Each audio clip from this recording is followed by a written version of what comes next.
समलैंगिक शादी पर सुप्रीम कोर्ट का बड़ा फैसला। समलैंगिक शादी को सुप्रीम कोर्ट से नहीं दी मान्यता। कहा, समलैंगिक शादी को कानूनी मान्यता नहीं।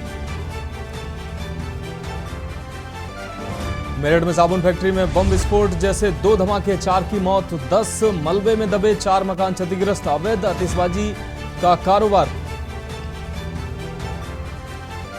पीएम मोदी ने अमृत काल विजन 2047 को किया लॉन्च। कहा, दुनिया में बन रहा एक नया वर्ल्ड ऑर्डर। जल्द ही हम दुनिया की टॉप 3 इकोनॉमी पावर में से होंगे। कांग्रेस का वादा, एमपी में आईपीएल टीम बनाएंगे। वचन पत्र में बेरोजगार भत्ता, 100 यूनिट तक बिजली फ्री, पुरानी पेंशन की गारंटी। बुलंदशहर में सीएम योगी आदित्यनाथ महिला सम्मेलन को किया संबोधित। 632 करोड़ की परियोजनाओं का किया शिलान्यास।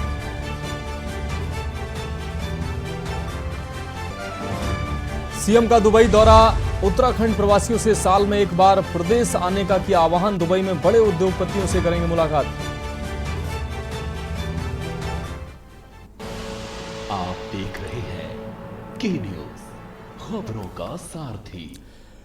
नमस्कार, देश की बात में आपका स्वागत है। मैं हूं मनोज मानस। रुक करेंगे खबरों का।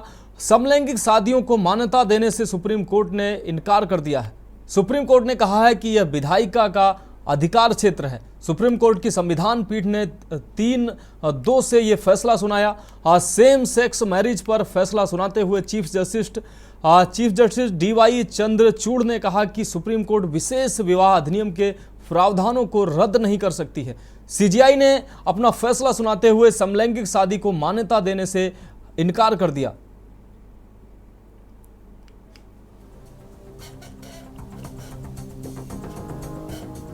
समलैंगिक विवाह को कानूनी मान्यता देने की याचिका पर मंगलवार को सुप्रीम कोर्ट ने बड़ा फैसला सुना दिया। सुप्रीम कोर्ट की संविधान पीठ ने 5 में से 4 जजों ने बारी बारी से अपना फैसला सुनाया, जिसके बाद समलैंगिक विवाह पर फैसले को लेकर लगाई जा रही अटकलों पर विराम लग गया।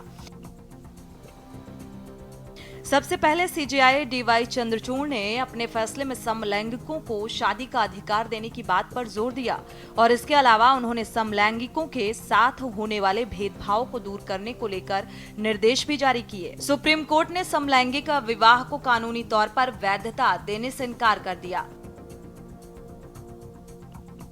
सुप्रीम कोर्ट की सीजेआई जस्टिस डीवाई चंद्रचूड़ की अध्यक्षता वाली 5 न्यायाधीशों की संविधान पीठ ने 3-2 के बहुमत के फैसले से कहा कि इस तरह की अनुमति सिर्फ कानून के जरिए ही दी जा सकती है और कोर्ट विधायी मामलों में हस्तक्षेप नहीं कर सकता। समलैंगिक विवाह पर सुप्रीम कोर्ट ने कहा, विवाह का कोई आयोग अधिकार नहीं है, सिवाय इसके कि इसे कानून के तहत मान्यता प्राप्त है। नागरिक संघ को कानूनी दर्जा प्रदान करना केवल अधिनियम कानून के माध्यम से ही हो सकता है। समलैंगिक संबंधों में ट्रांससेक्सुअल व्यक्तियों को शादी करने का अधिकार है। हालांकि सीजेआई ने समलैंगिक जोड़े को बच्चा गोद लेने का अधिकार दिया है। सीजेआई ने केंद्र और राज्य सरकारों को समलैंगिकों के लिए उचित कदम उठाने के आदेश दिए हैं। सुप्रीम कोर्ट ने केंद्र सरकार को निर्देश दिया है कि वो सुप्रीम कोर्ट की 5 जजों की संविधान पीठ की यह तय करने को कहा गया था कि समलैंगिक विवाह को कानूनी मान्यता दी जा सकती है या नहीं। मंगलवार को कोर्ट ने ऐतिहासिक फैसला सुनाते हुए केंद्र सरकार के पाले में गेंद डाल दी। दुनिया के कई देशों में समलैंगिक विवाह को मान्यता है। साल 2001 में नीदरलैंड ने सबसे पहले समलैंगिक विवाह को वैध बनाया था, जबकि ताइवान पहला एशियाई देश था। कुछ बड़े देश ऐसे भी हैं जहां सेम सेक्स मैरिज की स्वीकार्यता नहीं है। 64 देशों में सेम सेक्स रिलेशनशिप को अपराध माना गया है और सजा के तौर पर मृत्यु दंड भी शामिल है। मलेशिया में समलैंगिक विवाह अवैध है। सेक्स मैरिज पर फैसला सुनाते हुए चीफ जस्टिस डीवाई चंद्रचूड़ ने कहा कि सुप्रीम कोर्ट विशेष विवाह अधिनियम के प्रावधानों को रद्द नहीं कर सकता, लेकिन फैसला सरकार को करना है कि आखिर इस मुद्दे का क्या किया जाए। कोर्ट ने शादी पर रोक लगाने के साथ बच्चे को गोद लेने पर भी रोक लगा दी है और गेंद संसद के पाले में डालकर समलैंगिक विवाह पर एक नई बहस को जन्म दे दिया है। स्पेशल डेस्क के न्यूज इंडिया।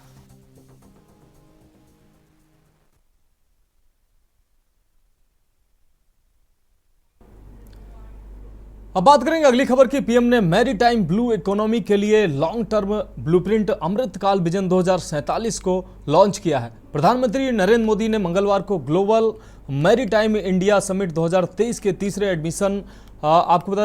एडिशन का इनॉग्रेशन किया है। पीएम वीडियो कॉन्फ्रेंसिंग के जरिए इस 3 दिवसीय कार्यक्रम से जुड़े। उन्होंने कहा कि इस समिट को लेकर इससे पहले 2021 में मिले थे, तब पूरी दुनिया कोरोना से घिरी हुई थी। तब कोई नहीं जानता था कि कोरोना के बाद की दुनिया कैसी होगी, लेकिन आज दुनिया में एक नया वर्ल्ड ऑर्डर आकार ले रहा है। इस बदलते हुए वर्ल्ड ऑर्डर में पूरा विश्व भारत की ओर नई आकांक्षाओं से देख रहा है। आर्थिक संकट से घिरी इस दुनिया में भारत की अर्थव्यवस्था लगातार मजबूत हो रही है। अब वो दिन दूर नहीं जब भारत दुनिया की टॉप 3 इकोनॉमी पावर में से एक होगा। उन्होंने भारतीय मैरीटाइम ब्लू इकोनॉमी के लिए लॉन्ग टर्म ब्लूप्रिंट अमृतकाल विजन 2047 को लॉन्च किया। यह ब्लूप्रिंट बंदरगाह सुविधाओं को बढ़ाने, टिकाऊ प्रथाओं को बढ़ावा देने और अंतर्राष्ट्रीय सहयोग को सुविधाजनक बनाने के लिए बनाया गया है। इस योजना के तहत उन्होंने 23,000 करोड़ रुपए से ज्यादा की परियोजनाओं का भी इनॉग्रेशन किया। तब पूरी दुनिया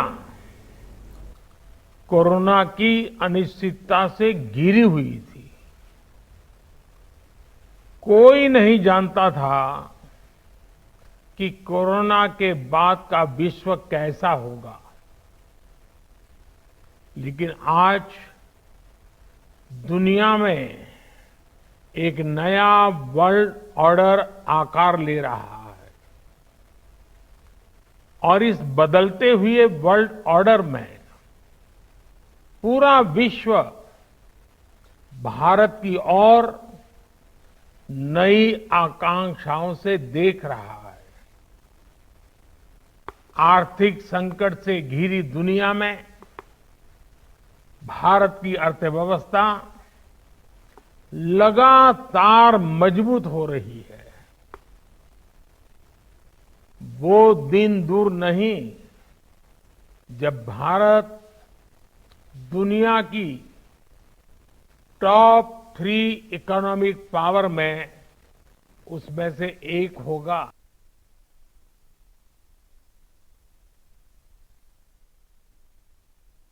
बढ़ेंगे अगली खबर की ओर। मध्य प्रदेश विधानसभा चुनाव के लिए कांग्रेस ने मंगलवार को अपना वचन पत्र जारी कर दिया है। कांग्रेस के वचन पत्र में युवाओं, किसानों, महिलाओं को साधने का प्रयास किया गया है। कांग्रेस ने प्रदेश में खाली पड़े 4 लाख शासकीय पदों को 6 महीने में भरने का वचन पत्र में शामिल किया है। इसके साथ ही सरकार बनने पर युवाओं के लिए भी स्वाभिमान योजना शुरू करने की भी बात वचन पत्र में जोड़ी है। इस योजना के तहत प्रदेश के ग्रेजुएट युवाओं को 3,000 रुपये प्रति महीना दिया जाएगा। वहीं डिप्लोमा होल्डर को 1,500 रुपये, जबकि 2 लाख युवाओं को कौशल प्रशिक्षण के माध्यम से 8 से 10,000 रुपये महीना दिया जाएगा। इसके लिए युवा स्वाभिमान योजना कार्ड जारी किया जाएगा। और मैंने बहुत पहले इनको एक पावर ऑफ अटॉर्नी दी थी। वो पावर ऑफ अटॉर्नी थी कि कमलनाथ के लिए आप पूरी गालियां खाइए, ठीक है। तो ये पावर ऑफ अटॉर्नी आज के दिन भी वैलिड है। लेकिन ये भी सुन लीजिए, गलती कौन कर रहा है ये पता होना चाहिए। देखिए, गलती हो या नहीं हो, गाली खानी है। तो मेरा संबंध इनसे बहुत पुराना है। जैसे मैंने कहा, राजनीतिक संबंध नहीं है, हमारा पारिवारिक संबंध है। तो ये इन्होंने बहुत सारे कर्जे घूट करेंगे किए हैं, आगे भी पीने पड़ेंगे। तो बढ़ेंगे अगली खबर की ओर। कांग्रेस के वचन पत्र जारी होने के बाद कांग्रेस और बीजेपी में जुबानी जंग जारी है। आपको बता दें क्या कुछ कहना है कांग्रेस और बीजेपी के नेताओं को, आपको सुनाते हैं। कर्मचारियों को बदौलती एवं 4 समयमान वेतन देंगे। संविदा व आउटसोर्स कर्मचारी के लिए हम न्याय करेंगे। आमजन को 9 अधिकार और गारंटी सुनिश्चित कराने के लिए कांग्रेस सरकार संकल्पित है। वे 9 अधिकार और गारंटियां इस प्रकार है: जल का अधिकार, स्वास्थ्य का अधिकार, बिजली का अधिकार, शिक्षा का अधिकार, खाद का अधिकार, आवास का अधिकार, न्यूनतम आय का अधिकार, रोजगार की गारंटी और सामाजिक न्याय का अधिकार। किसानों के हक में देश का सबसे बड़ी क्रांतिकारी निर्णय लिया है। कांग्रेस सरकार धान 2,500 रुपए प्रति क्विंटल खरीदेगी। हम गेहूं 2,600 रुपए क्विंटल पर खरीदेंगे। और मेरा मिशन है कि किसान को 3,000 रुपए प्रति क्विंटल कीमत हम दें। ये मेरा मिशन है और ये मेरा वचन है। नंदनी गौ धन योजना शुरू करेंगे और 2 रुपए किलो के दर से गोबर खरीदेंगे। युवाओं के लिए सरकार में रिक्त 2 लाख पदों के लिए भर्ती करी जाएगी। ग्राम स्तर में 1 लाख नए पद बनाकर भर्ती करेंगे। मध्य प्रदेश को उद्योगों का हब बनाकर निधि क्षेत्र से रोजगार के अवसर प्राप्त होंगे। वह स्वाभिमान योजना शुरू करेंगे। पात्र बेरोजगार युवाओं को 1,500 रुपए से 3,000 रुपए तक की सहायता देंगे। आज कांग्रेस ने अपना वचन पत्र जारी किया है। ये वचन पत्र नहीं बल्कि छल, कपट और झूठ और धोखे का पत्र है। वचन पत्र के नाम पर फिर खुल रही है झूठ की दुकान। छीन लेंगे कांग्रेसी गरीब का रोटी, कपड़ा और मकान। ये इतिहास इस मध्य प्रदेश का कांग्रेस का कहता है कि 2003 के समय में जब कांग्रेस की सरकार थी तब इस मध्य प्रदेश को श्रीमान बंटाढार ने मध्य प्रदेश का बंटाढार किया था और दुरावस्था के दौर में ला करके खड़ा किया था। तो वहीं 15 महीने की सरकार में श्रीमान कमलनाथ जो करप्शन नाथ की भूमिका में आए, ये इतिहास जिन्होंने मध्य प्रदेश को आकंठ भ्रष्टाचार में डुबो करके दुरावस्था के दौर में लेकर के गए थे, ये मध्य प्रदेश का कांग्रेस का इतिहास कहता है। और आज तो ये जो वचन पत्र की रस्म अदायगी की गई है कि मिस्टर करप्शननाथ और मिस्टर बंटाढार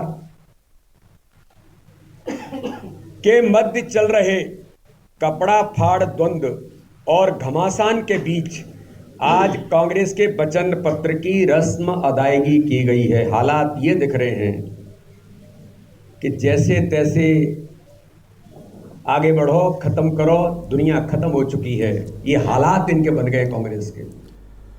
अब बढ़ेंगे अगली खबर की ओर। खबर डिंडोरी के सहपुरा की ग्राम पंचायत सरतवाही से है, जहां रोजगार सहायक नान सिंह मसराम को लोकायुक्त जबलपुर की टीम ने 500 रुपए की रिश्वत लेते रंगे हाथों पकड़ लिया।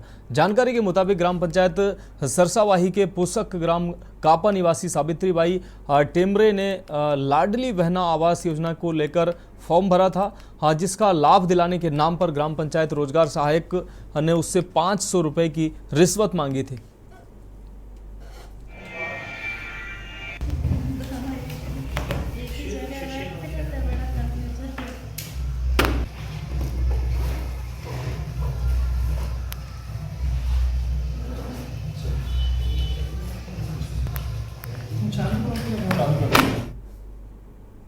रुक करेंगे अगली खबर का खबर डिंडोरी से है, जहां अनियंत्रित होकर पलटी कार के चालक की मौत हो गई है। आपको बता दें हादसा सहपुरा थाना क्षेत्र के भरद्वारा घाट में हुआ। पुलिस मामले की जांच पड़ताल में जुटी हुई है। आपको बता दें जानकारी के मुताबिक कार चालक निवास से सहपुरा आ रहा था, लेकिन तेज रफ्तार के चलते कार अनियंत्रित होकर पलट गई। हादसे में चालक की मौके पर ही मौत हो गई।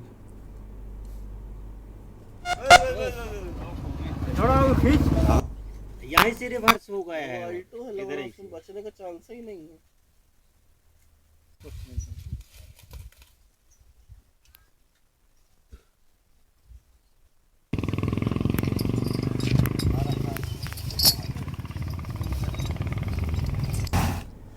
बढ़ेगी अगली खबर की ओर। इंदौर पुलिस ने विश्व कप क्रिकेट का सट्टा खिला रहे एक सटोरिये को पकड़कर लगभग 23 लाख रुपए नगद, 80 लाख रुपए कीमत का सोना, कई मोबाइल फोन और करोड़ों रुपए का हिसाब जब्त किया है। आरोपी से पूछताछ में कई नाम सामने आए हैं, जिनकी तलाश पुलिस की टीम कर रही है। आपको बता दें कि क्राइम ब्रांच और द्वारिकापुरी पुलिस ने सुदामा नगर स्थित घर पर दबिश देकर इन लोगों को पकड़ा है। फिलहाल पुलिस आरोपी को रिमांड पर लेकर पूछताछ करेगी, जिसमें कई नाम सामने आ सकते हैं।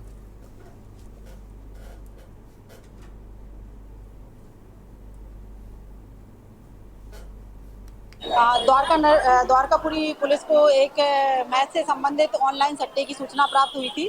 सूचना प्राप्त होने पर पुलिस ने इस पर दबिश दी। तो ये अपने सुदामा नगर में ये विशाल पिता प्रकाश मेहता है, जो एक ही हैं, सिंगल हैं। ये ऑनलाइन अपने ही घर में सट्टा चला रहा था। कहाँ संचालित कर दिया था और क्या क्या इससे संबंधित? ये अपने घर से ही संचालित कर रहा था और पूछताछ में उसने बताया कि पिछले 10-12 साल से चला रहा है। अभी क्या क्या जब्त हुआ है? कितने उससे 20-22 लाख के करीब कैश जब्त हुआ है और 1 किलो से कुछ ज्यादा सोना मिला हुआ है, 7 मोबाइल और 1 लैपटॉप। रुक करेंगे अगली खबर का खबर झारखंड से है, जहां हजारीबाग जिले के चौपारण थाना क्षेत्र के दनुआ घाटी में अनियंत्रित ट्रक जिसका नंबर UP 93 BT 6010 रेलिंग से टकरा गया। रेलिंग में टक्कर के बाद उसे तोड़ते हुए एक मकान की दीवार से जा टकराया। इस घटना में ट्रक चालक पप्पू कुमार की मौत हो गई, जबकि साथी गंभीर रूप से घायल हो गया। इस हादसे में वाहन भी पूरी तरह से क्षतिग्रस्त हो गया है। जानकारी के मुताबिक वाहन झारखंड धनबाद से लौटकर उत्तर प्रदेश की ओर जा रहा था। वहीं घटना की जानकारी मिलते ही चौपारण पुलिस ने घटना स्थल पर पहुंचकर जायजा लिया है और शव को वाहन से निकालकर परीक्षण के लिए बरही अनुमंडलीय अस्पताल भेज दिया है।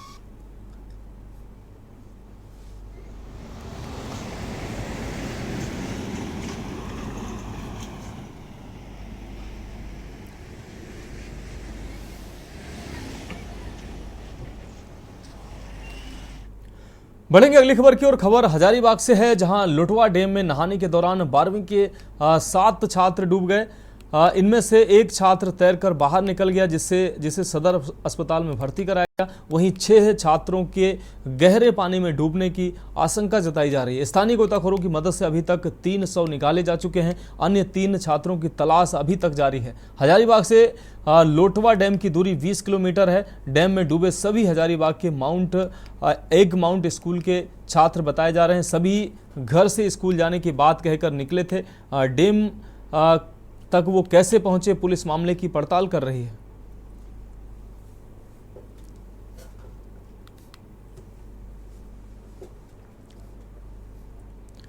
रुक रहेगा अगली खबर का। जिला प्रशासन दुमका एवं हॉकी दुमका के सहयोग से कन्वेंशन सेंटर दुमका में आगामी 27 अक्टूबर से होने वाले अंतर्राष्ट्रीय एशियाई महिला हॉकी चैंपियनशिप 2023 के लिए ट्रॉफी का 5वें पड़ाव पर दुमका की भूमि में भव्य स्वागत करते हुए अनावरण किया गया। इसके बाद आम जनता के देखने के लिए ट्रॉफी का नगर भ्रमण कराया गया, जिसका पूरे शहर के विभिन्न चौक चौराहों में स्कूली बच्चों और लोगों ने कतारबद्ध होकर भव्य स्वागत किया। इस दौरान दुमका उपायुक्त ने हरी झंडी दिखाकर एशियन ट्रॉफी 2023 को रवाना किया। साथ ही दुमका हॉकी को इस कार्यक्रम के लिए धन्यवाद देते हुए कहा कि दुमका से कई खिलाड़ी विभिन्न खेलों में यहां का नाम रोशन कर रहे हैं। उपायुक्त ने मंच से ही जिला खेल पदाधिकारी को जिले में एस्ट्रो टर्फ मैदान के लिए जगह उपलब्ध कराने को कहा। कार्यक्रम में जिला खेल पदाधिकारी, जिला जनसंपर्क अधिकारी, खेल से जुड़े जिले के प्रबुद्ध नागरिक, खेल प्रेमी, एनसीसी कैडेटों, स्कूली बच्चों सहित अन्य लोग उपस्थित थे। ट्रॉफी अनावरण का जो कार्यक्रम है उनका हिस्सा बने।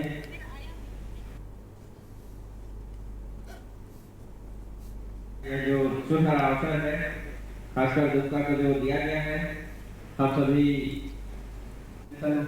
सचिव एवं अध्यक्ष, मैं आप दोनों से भी आग्रह करता हूं कि आप लोग भी कृपया मंच पर आए और आज के इस ट्रॉफी अनावरण का जो कार्यक्रम है उनका हिस्सा बने।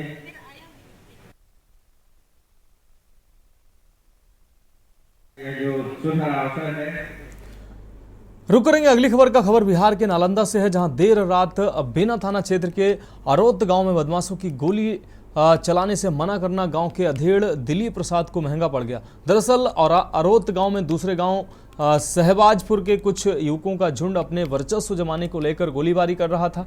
गोलीबारी देख गांव के ही किसान दिलीप प्रसाद ने इन युवकों को गोली चलाने से मना किया। इसके बाद किसान को युवकों के झुंड ने गोली मार दी, जिससे किसान गंभीर रूप से जख्मी हो गया। गोलियों की आवाज़ सुनकर गांव के लोग इधर उधर भागने लगे। हालांकि गोली दोनों तरफ से चली, जिससे युवकों के झुंड में श्रीनिवास कुमार नाम के व्यक्ति को भी गोली लग गई। इस गोलीबारी घटना में कुल 2 लोग जख्मी हुए, जिसे इलाज के लिए अस्पताल भेजा गया है। घटना की जानकारी मिलने पर बेना थाना अध्यक्ष संजय कुमार ने घटनास्थल पर पहुंचकर मामले की जांच की है और लावारिस अवस्था में 2 मोटरसाइकिलों को भी जब्त किया है।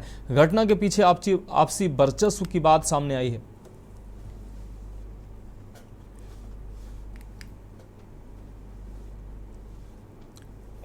विवाद कुछ नहीं है, आया गोली चक्कर लगा। अच्छा। गोली चक्कर कर लगा तो मना किए तो मना नहीं हुआ, फाइट करते रह गया। थाना भी गया तो थाना के सामने रिपोर्ट किया। अच्छा। आप उनका सामने विवाद नहीं है। अच्छा, यही मना किए थे आप? रात को मना किए थे। हाँ, और तो सवेरे क्या हुआ? सवेरे कुछ नहीं, सवेरे तो हम दुलार में बैठे रहे। ठीक है। वो आया 5-6 लोग गोली चलाने लगा। अच्छा, कहाँ पे गोली मारा है आपको? गोली मारा दीवार पर। अच्छा, कहाँ पे लगा है गोली? जान पर लगा। अच्छा।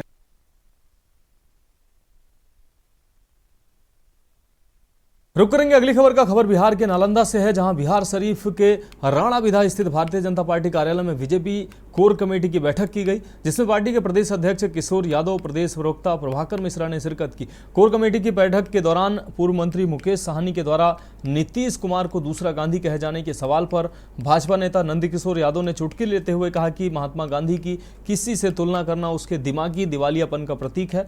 शिक्षक की छुट्टियों के सवाल पर उन्होंने कहा कि हमारे धार्मिक आस्था पर सरकार के द्वारा अप्रत्यक्ष रूप से प्रहार किया जा रहा है। इसका उल्लंघन सिर्फ हिंदू धर्म के मानने वालों के साथ क्यों किया जाता है। वहीं भाजपा के प्रदेश प्रवक्ता प्रभाकर मिश्रा ने कहा कि नीतीश कुमार पर मुख्यमंत्री की गद्दी छोड़ने का दबाव है। नीतीश कुमार से दिल्ली दूर हो गई है और मुंगेरी लाल के सपने चूर हो गए हैं। यही कारण है कि मुख्यमंत्री नीतीश कुमार अर्ध विक्षिप्त हो गए हैं।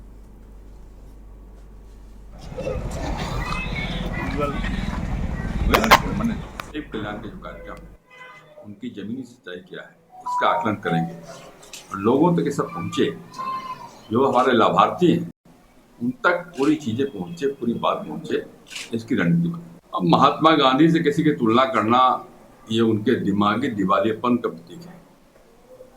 गांधी गांधी थे और गांधी सैकड़ों साल तक गांधी के बराबर कोई पैदा नहीं हो सकता। आज राष्ट्रीय जनता दल के कार्यालय में एक बैनर लगा है जिसमें मांग की गई है कि माननीय मुख्यमंत्री जी को अब तेजस्वी यादव की कुर्सी दे देना चाहिए। उनको मुख्यमंत्री के रूप में बिहार की जनता देखना चाहती है। यही एक कारण है जिसके कारण मुख्यमंत्री जी विचलित हैं और मुख्यमंत्री जी के पास एक बड़ी बात है कि उनको न माया मिला न राम, न दिल्ली उनसे दूर हो गई और मुंगेरी लाल के सपने उनकी चूड़ हो गई। इस कारण से वो अर्ध विक्षिप्त हैं। इसलिए बार बार चरण बंधन के लिए वो लालू आवास जाते हैं तो कभी कार्यकर्ताओं से मिलने चले जाते हैं। सभी लोग जानते हैं कि जब उनकी नैया डूबती है तो वो उनको कार्यकर्ता याद पड़ता है। तो देश की बात में वक्त एक ब्रेक का है, जल्द हाजिर होंगे। ब्रेक के बाद एक बार फिर से देश की बात में आपका स्वागत है। बात अगली खबर की करेंगे। खबर कानपुर से है। कानपुर पहुंचे सपा प्रमुख और पूर्व मुख्यमंत्री अखिलेश यादव ने किसान बाबू सिंह सुसाइड केस में बयान दिया है। उन्होंने कहा कि किसान सुसाइड केस के आरोपी के घर बुलडोजर क्यों नहीं चल रहा है, चाबी खो गई या पेट्रोल डीजल खत्म हो गया है या फिर दिल्ली से फोन आ गया है। इसके अलावा कहा कि दोनों डिप्टी सीएम का करीबी 1 लाख का इनामी बीजेपी नेता आशु दिवाकर अभी भी फरार है। और क्या कुछ कहा अखिलेश यादव ने, सुनाते हैं आपको। बीजेपी के नेता दोनों डिप्टी चीफ मिनिस्टर के संपर्क में है और उसने एक किसान की जमीन धोखे से लेकर के, उससे धोखे से चेक वापस लेकर के उसको मजबूर किया आत्महत्या के लिए। उस किसान की आत्महत्या हो गई और वो जमीन कोई 6 करोड़ की नहीं है, वो 30, 35, 40 करोड़ की जमीन है।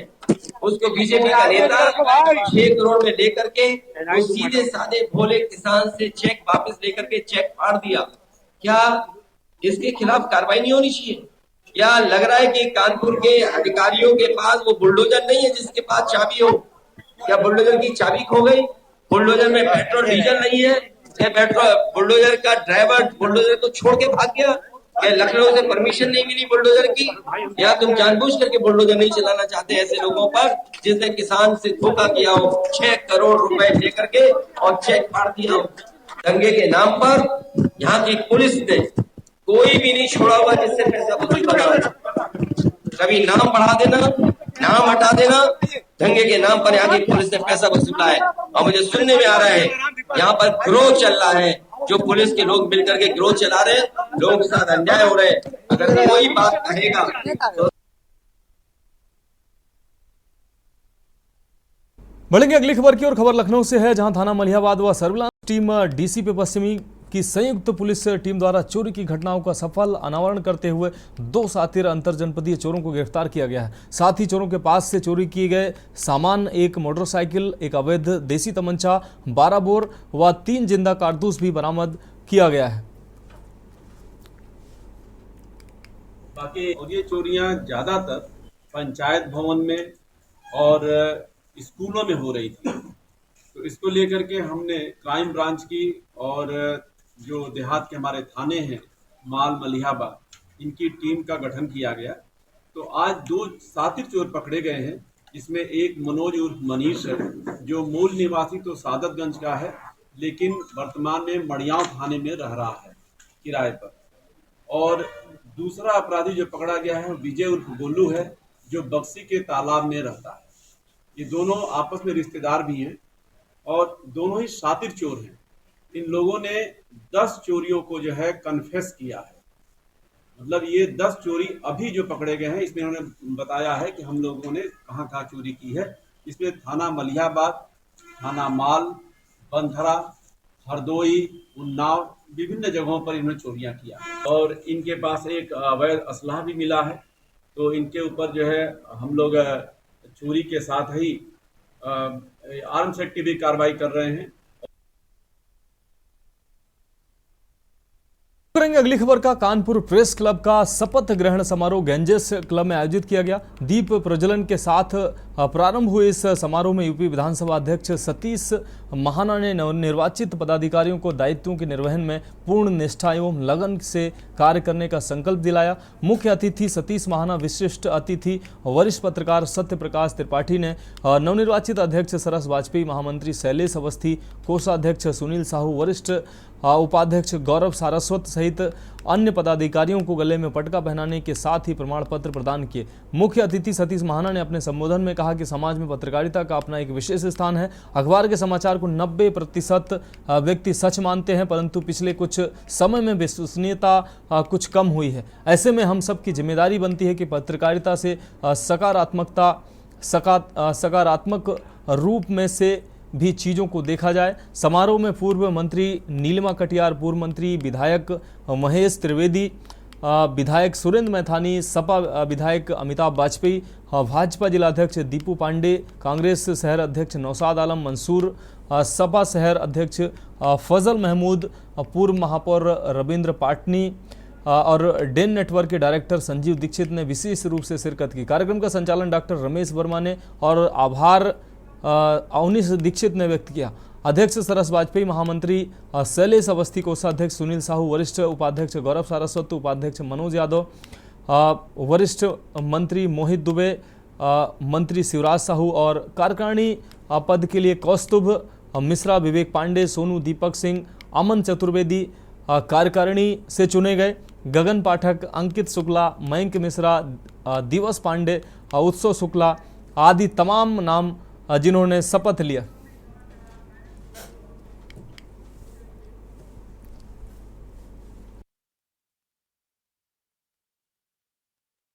कि जब चुनाव हुआ है, चुनाव होने के बाद शपथ ग्रहण तो उसी समय हो गया था या संकल्प समारोह था। तो संकल्प चूंकि संवैधानिक पद अपने क्या विधानसभा अध्यक्ष और राज्यपाल का है, तो आज विधानसभा अध्यक्ष सतीश महाना जी आए तो उनके सामने संकल्प लिए गए हैं। पहला संकल्प तो ये था कि जो कानपुर के बाहर से पत्रकार आते हैं उनके लिए रहने खाने की सुविधा नहीं होती है, तो कानपुर प्रेस क्लब की जो छत है उस पर कमरे बनवा के जो बाहर से आने वाले पत्रकार हैं उनको बहुत कम नॉमिनल पैसे पे 501 रुपये या 1001 रुपये उसमें वातानुकूलित कमरा और खाने आने का भी इंतजाम होगा। आज उसका शपथ ग्रहण समारोह था। एक तरीके से इसको हम कहेंगे संकल्प समारोह। आज हम लोगों ने कुछ संकल्प लिए हैं कि आगे क्या करेंगे पत्रकारों और पत्रकारिता के हित में, और इसका उच्च आदर्श स्थापित करने के लिए हम लोग क्या करेंगे, ये सब बैठ करके हम लोगों ने आज तय किया। आज हमारे सभी साथियों ने इस बात का संकल्प लिया है कि हम वही काम करेंगे जिससे पत्रकारों की छवि और अच्छी हो और समाज में हम लोग एक अपना अच्छा स्थान बना सके। की बात में एक बार फिर से आपका स्वागत है। अब बढ़ेंगे अगली खबर की ओर। खबर कानपुर से है, जहां कानपुर कमिश्नरी ने लाखों रुपए के खोए हुए मोबाइलों को बरामद कर मोबाइल धारकों को राहत पहुंचाई है। पत्रकारों से वार्ता करते हुए पुलिस अफसरों ने बताया कि बीती जुलाई से अक्टूबर माह के बीच गुम हुए मोबाइलों की सूचना मिलने पर सर्विलांस टीम ने शहर के साथ अन्य प्रदेशों से लगभग 30 मोबाइल फोन बरामद किए हैं, जिनकी बाजार में कीमत 8 से 9 लाख रुपए बताई जा रही। पुलिस का कहना है कि सभी मोबाइल चोरी हो गए थे और उनकी रिपोर्ट सर्विलांस सेल में की गई थी। सर्विलांस सेल ने त्वरित कार्रवाई करते हुए इन गुम हुए मोबाइलों को बरामद किया है और उन मोबाइलों को उन व्यक्तियों तक पहुंचा दिया गया जिनके ये मोबाइल थे।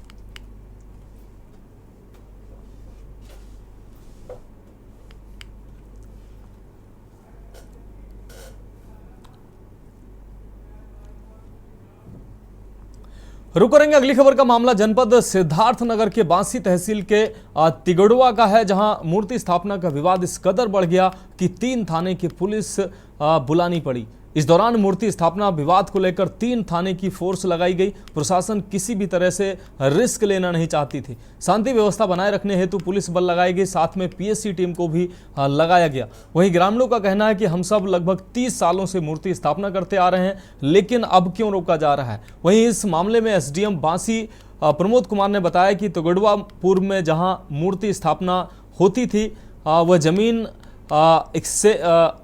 एक्सचेंज के द्वारा वर्तमान प्रधान को मिल गई है। विशेष रूप से उक्त भूमि आयुक्त महोदय के कोर्ट में लंबित है, विचाराधीन है। इस क्रम में वहीं पास में सरकारी जमीन को चिन्हित करके मूर्ति स्थापना के लिए ग्रामीणों को भूमि उपलब्ध करा दी गई। हम लोग मौके पर कई बार पहुंचे। पिछले वर्ष सुलह समझौता हुआ था, इसलिए परमिशन दिया गया था।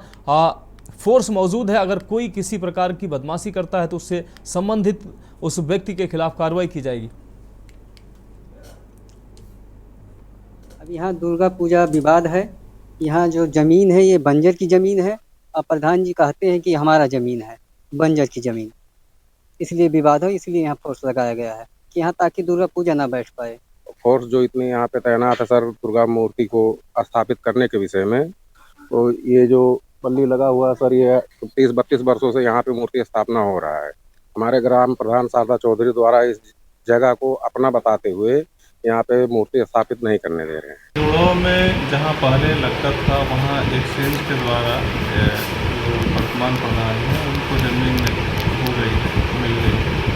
तो उसमें मेन विशेष रूप से ये है कि जो है माननीय आयुक्त महोदय के कोर्ट में अभी लंबित विचाराधीन है और उस पर स्थगन है। तो इसी के दृष्टिगत वहीं पे सटे हुए एक जगह जो है सरकारी ज़मीन ही है, वहाँ चिन्हित करके दे दिया गया है कि वहाँ लगाई। वहाँ पर कोई किसी का विरोध नहीं है।